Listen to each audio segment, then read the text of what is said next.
¿Qué pasa?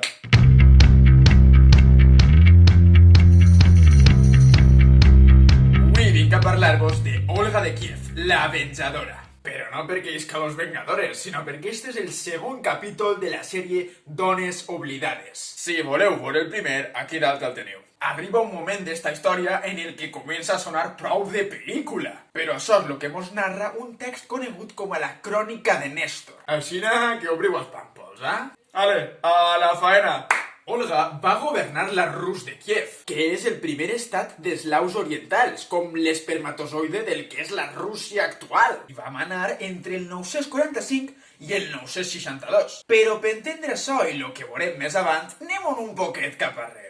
Esta dona estava casada amb Igor de Kiev, el fill i hereu de Rurik, el fundador de la dinastia ruríquida. Ja podeu imaginar-se que era un senyoret important. Però Igor sempre havia estat a la ombra d'Oleg, el seu antecessor en el tron. Total, que va fer dos incursions militars a Constantinoble intentant imitar a este, però li van eixir com al fogó. I a partir d'ahí el tio es va acollonar i va dir: ara si la de Kiev t'abuela, jo em quedo aquí tranquil·let. I li va deixar el control de l'exèrcit als seus generals. Però què passa? Que la seva guàrdia personal es queixava i li va dir: Igor, bro, els soldats dels generals sempre venen en una de riqueses que podrien comprar-se la Play 5 i l'iPhone 12. I nosaltres estem menjant-nos una merda, això com és? I per a que estos no se li enfadaren, va decidir anar a tocar-li els collons als drevlians, una tribu eslava. En els bizantins no t'atrevixes, però en estos sí, no?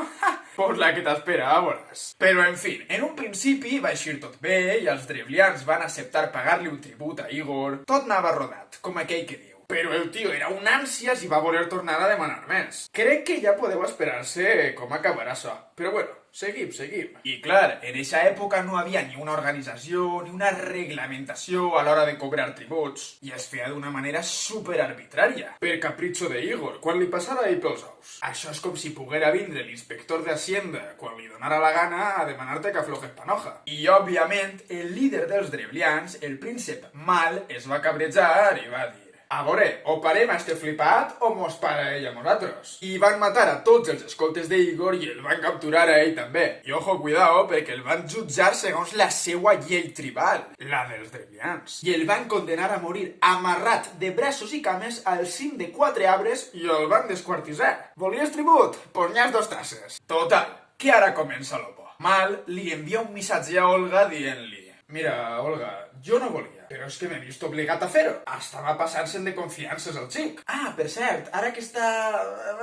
vols casar-te amb mi? I ara vosaltres direu: collons, que descarat el tio este, no? Però això era tradició en els pobles eslaus, germànics i celtes, que el vencedor es casara amb la viuda del vençut. No era res de l'altre món, no s'altereu. Però clar, Olga va pensar: tu te la fumes verda. I va preferir respetar la successió de Rurik. No volia que el Mal s'estacara per mig i governara ell. Ella volia que manara el fill que havia tingut en Igor, Sviatoslav. Però clar, este encara es cagava damunt quan son pare va morir, que tenia 3 anys, saps? I va ser ahí quan Olga va passar a governar com a regent de la Rus de Kiev, en el 945. Ara, Olga, de lo que va pensar o lo que va dir, se'n van 3 pobles i mig. Perquè el príncep aquell el va trolejar i li va dir que sí, que es casava amb ell. I este, més content que jo, quan tornen les festes de poble, si és que tornen, li va enviar a 20 casamenters i Olga va dir: que no vinguen a peu, no. Porteu-los dins dels barquets. I els van conduir a ells, que estaven dins les naus en les que havien arribat, fins a una fossa que va manar a excavar Olga i els va soterrar vius. Després d'això, Olga li va enviar un missatge a Mal dient-li que els samarros que li havia enviat havien sigut uns maleducats i que li n'envia uns altres. I aquell, que estava més bobo que una reia, va acceptar i va enviar a més casamenters. Perquè després diguen que les persones no tropecem 2 voltes a la mateixa pedra.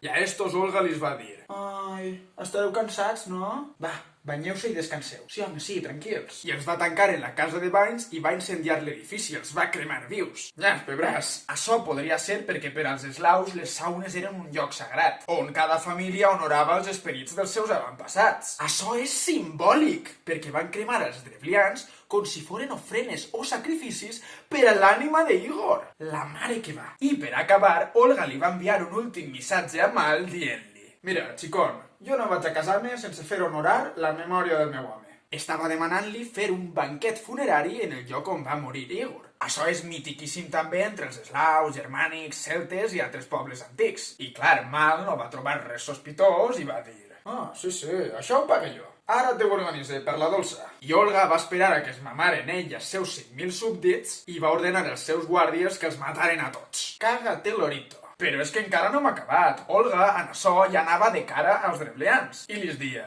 això no ha acabat, no. Acaba de començar que no és el mateix. I va fer una campanya militar contra els drevlians. Va arribar a controlar tots els seus territoris menys la capital, Iskorosten, que estava enmig d'una illa rodejada de pantans. I Olga va tirar de cabet i va dir: mira, si de cada casa em doneu de tribut 3 palomes i 3 gorrions, jo xape tot això i me'n vaig a fer la mà. I vosaltres pensareu: guapo, nen, podem demanar lo que vulguera perquè demana això?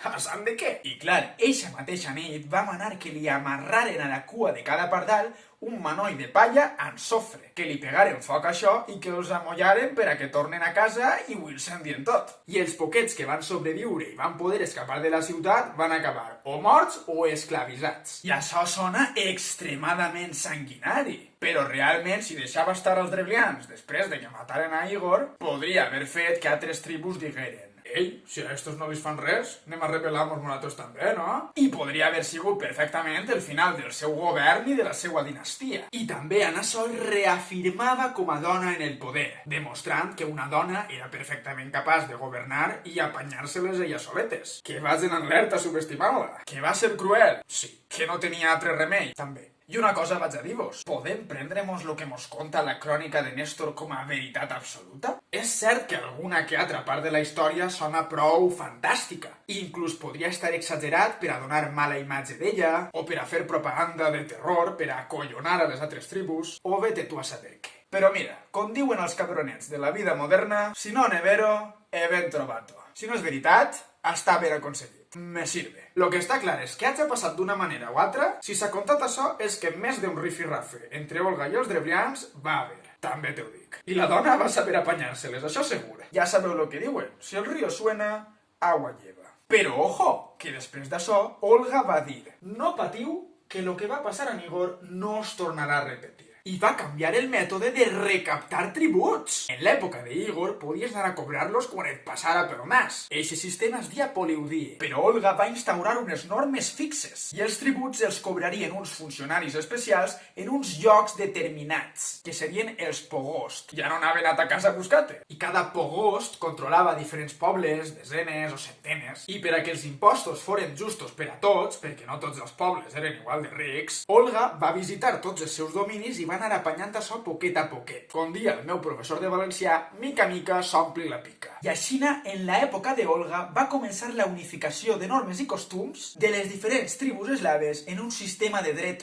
únic. Alerta en això. Mireu la feinata que es va pegar, estic suant jo i tot de contar-ho. Però és que damunt encara mos queda un detallet. I és que és la primera governant russa de la història en passar-se al cristianisme. I la van fer santa i tot. Olga, sabuda com ella soles, es va fixar en l'imperi bizantí i va veure que en el cristianisme, com només tenien un déu, al tindre esta unitat religiosa també havia una unitat política. I tenia la intenció de convertir la Rus de Kíev en un estat centralitzat que tinguera la mateixa unitat que l'imperi bizantí, en comptes d'estar traient déus de baix les pedres. I per això va viatjar a Constantinoble l'any 957 per a ser batejada per el propi emperador Constantí VII. I Olga va construir la primera església cristiana en territori rus. Ojo, cuidado. I això és important, perquè, a veure, és veritat que el seu fill Sviatoslav li dirà: mamà, a mi Jesucrist me la bufa, és que ni ho intentes de veritat. Però el seu net, Vladimir, serà el que proclamarà el cristianisme com a religió oficial en la Rus de Kíev. Així que Olga, sa abuela, ja va començar a marcar aquest camí, que duraria fins avui en dia, perquè el cristianisme ortodox ha tingut des d'aquest moment una importància de